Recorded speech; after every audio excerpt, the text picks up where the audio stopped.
Պրոբլեմը կայանում է նրանում, որ իրանց ընկալումը եւ այդ ընկալումը, որ իրանք ներշնչել են ձեզ ու որոշ որ մեր քաղաքացիներին, որ եկեղեցին իրանց բանն է,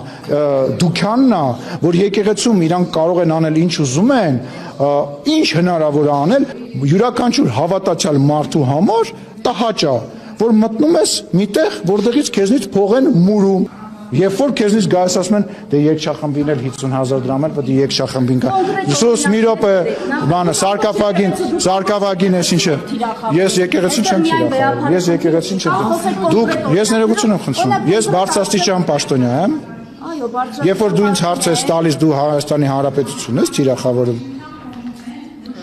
Քաղաքական դուք Մի հատ հարց եմ տալիս։ քաղաքական պատասխանատվություն Ես հավատացյալ մարդ եմ։ Իրանք էլ հավատի։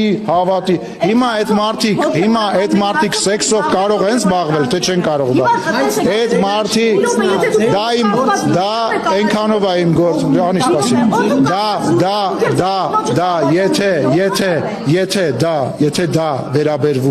Եթե դա վերաբերվում է հավատին, եթե դա վերաբերվում է եւ ես կուսակրոն ինչ որ մեկնեմ, այո դա կարող է հանրության քննարկման հարց դառնալ։